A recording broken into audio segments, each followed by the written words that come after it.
G'day everybody and welcome to Andrew's Art and Models. What do we have for you today? Takom King Tiger initial production, so that's referring mostly to the Porsche designed turret. And if you want to know what I'm talking about there, jump over to the Tank Museum in the UK. They have a little video explaining the difference between the two, not just the shape. Now, this looks like a lovely little kit. I haven't built a Takom kit before, so this is going to be a first for me, but with everything that I saw out there about this kit, I just had to do it. Box art on the front is gorgeous. Sprue count on the side and some reference images that you saw before. Let's crack this open and see what we have in store for us. Right. Now, before we get on to that, we're going to look at the instructions. Sorry, everybody, but that's just how I roll. I like to tease. Now, part count once again. Yeah, well, it's, thanks. We had it on the outside, but thank you. The images here, yeah, it's got different setups for the mud guards and all that sort of stuff. It's up to you which one you decide you want to do, how you want to present the vehicle. Instructions are pretty straightforward. Interestingly, we have the torsion bar suspension on this vehicle, and I believe that's because there's an internal detail variant of this kit as well, so that's probably why they have that there. Some nice detail on the underside, but installation and construction is pretty straightforward. Now, unlike the Meng King Tiger, we've got the section here molded into the top of the hull, which is what you normally see on most kits. The Meng one was a little bit different there. And some interesting detail on the back here to install later stages. It's an odd way of doing it, but I can see why they've done it, and I'm sure it's going to work out fine. And we'll just skip ahead through that. As you can see, all the little components, photo etch, everything goes on, and then just slots into there. So that looks like it's been fairly well thought out. Part count could probably be less if they really wanted to, but it doesn't really matter. And just moving on with the rest of the instructions and the installation, it is all pretty simple and easy. There's not a heck of a lot to it. I think probably you'll find that the most unusual part's going to be just the torsion bars. Other than that, it's going to be relatively straightforward. Very simple kit design, build, beautiful, love it. Right, so let's move on. That's all there. Let's move on to the color guide. So the color guide for these vehicles, and excuse me, I'm just dealing with a lot of paper here. The color guide for this is surprising, to say the least. It's very simplistic. So that looks to me like a vehicle fresh out of the factory, and it says Henschel Factory 43. This says 44, but this is the tank training grounds in where is it? Horstenbeck. Now, if you're in Germany, forgive me, my pronunciation sucks, I know. Yeah, so that's just a Panzer Grey, which is kind of interesting. And then we've got two more factory versions now. I'm sure there are differences between the two. There's some slight marking differences, but they probably could have made that a little bit neater and not necessarily print out as much, because it's really three of the same thing, really, isn't it? They're all very similar. So let's have a look at what we get in the box, and we're going to start with the bathtub hull. Now, this is nicely detailed. It's not mind-blowing is the word I'm looking for, but it is nicely detailed. You can't complain about the detail in here. The nice weld seams on the underside there, they look pretty good. Very little flash, seams, anything like that to remove, and all injector pin ports have been well thought out and hidden. Let's move on to the top of the hull. Top of the hull, once again, nicely done. Not a huge amount of difference between the two. Tiny bit of flash, but overall very, very well molded. I'm not too sure of the difference between this and the Meng one, and I'll keep referring to that because that's the most recent one that I've done. Where you've got the surface texture on the Meng one, I just think it stands out. It just makes it just a little bit more to the model, but all the weld seams, everything are done beautifully on this. You can't complain about this kit. It is nice. It has a slight difference, but that is about it. Now, I've had some people online saying that they got a a metal barrel with this. I don't know if that was a promotion or they stopped doing that in the run, whatever, but I have purchased myself a barrel specifically for the Porsche turret version and the Takom kit. Clear parts, very, very simple, easy. We all know what they're about, just the vision ports. And then we've got the photo etch details here. Very simple once again. And basic decals. So what do you do if you want to add some more to this? It would have been nice just to have an option of an in-service vehicle as opposed to either in at the training ground or just out of the factory. And I know that's a point of difference for them and other brands, but it just would have been nice to have one example of that, or just to have a couple of complementary decals provided. That would have been good. So, Voyager model to the rescue. Voyager model to the rescue with their stencils, and I'm going to have some fun trying these out. Never tried them before. Now we're going to have a blast and see if I can stuff up the paint job on the tank. Just, just kidding, or not. Who knows? We'll see. Turret detail. Turret's really nice. I really like the detail on this. Sorry, just knocked my camera there. I'll just try and zoom in on that a little bit better. There you go. So the mold, the welding detail is really good. The pistol port there, I believe that is really good. The ejection port for the shells looks nice. It's all very well done. I cannot complain about this. On the Porsche turrets for the Hobby Boss, there was a seam line right across the front here. But it looks like they've obviously used a slightly different mold setup for this, and they have eliminated that problem, so it's not there, which is great. Further into the box, we have our customary overlapping road wheels for a Tiger, and we have our torsion bar suspension, and yeah, everything there you need to know and go. It is really simple. The molding on these, once again, lovely. They've done a very good job.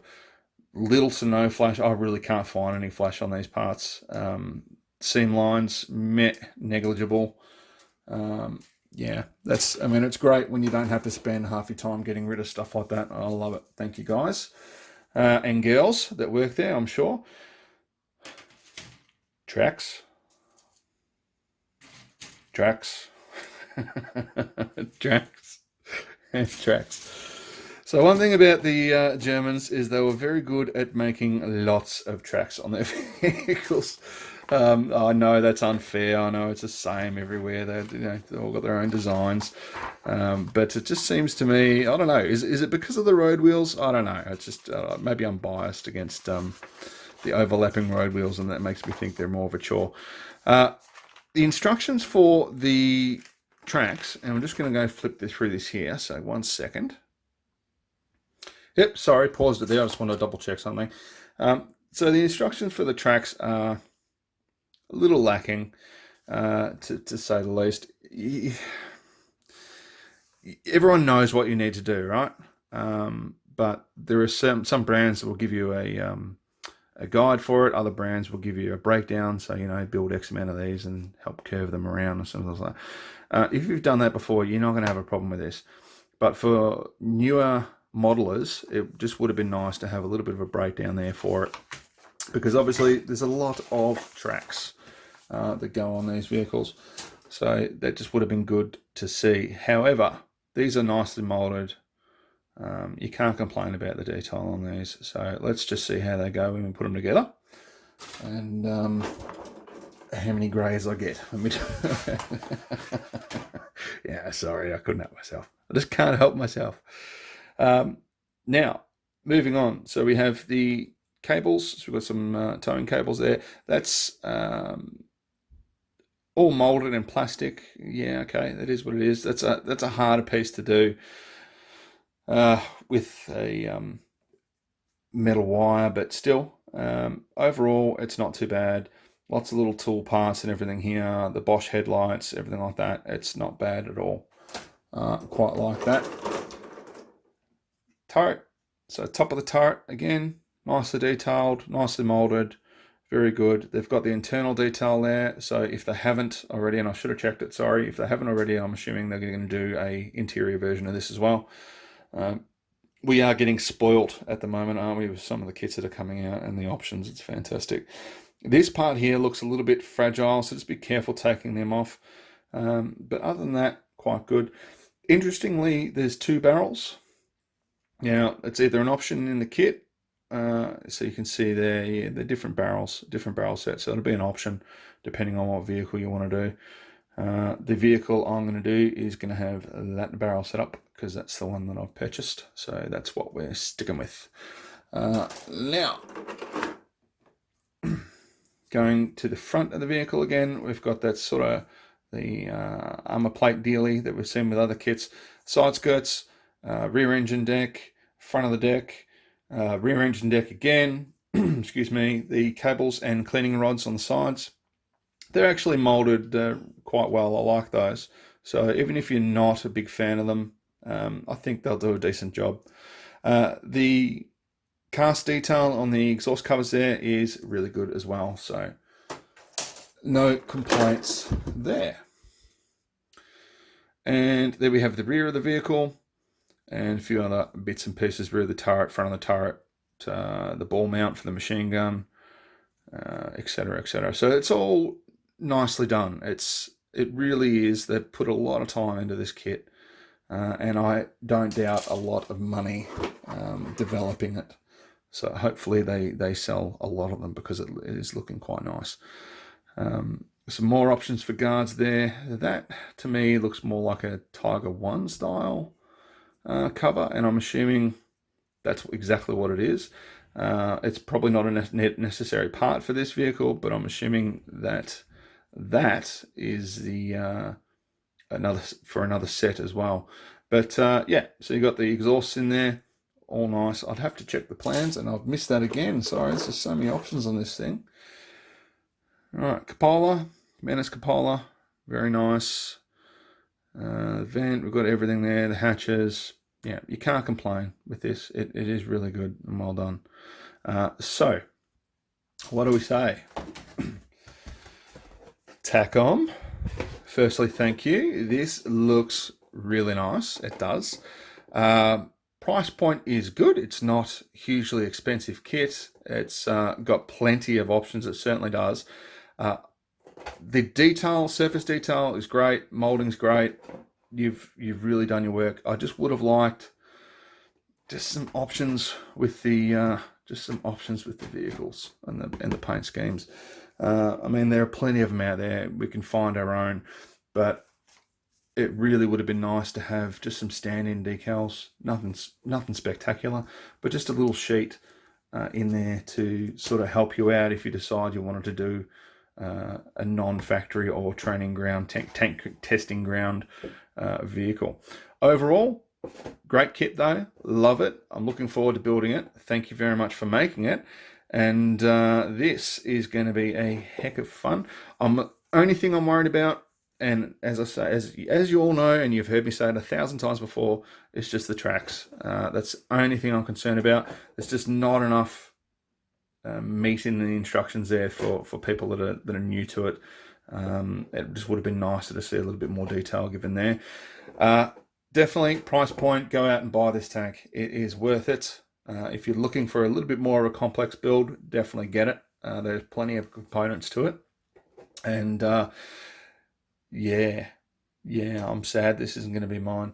Oh, there you go. Look at that. Right on the box art there. I stand corrected. So normally with the exhausts, you see that's the normal setup that I normally spot, but they've got shrouds on these, so it's not just for the Tiger 1. They've got shrouds on those as well. There you go. I haven't seen that before. Interesting. The more I look, the more I learn. And I've gone through this kit a couple of times before I did the video. So forgive me for pointing stuff out as I go. Yeah, thank you for watching. I hope you liked the video. Shoot us any questions if you have any. Happy to answer any questions that I can. And looking forward to making this beast and sending it on its way overseas. So this will be a fun build, this one. But yeah, please like, share, subscribe. Don't forget we do a monthly model giveaway. So each month we do a giveaway for our regular subscribers, and it's announced at the beginning of the month and drawn at the end of the month. So we go from there. Thanks for watching, and we'll see you for the next one.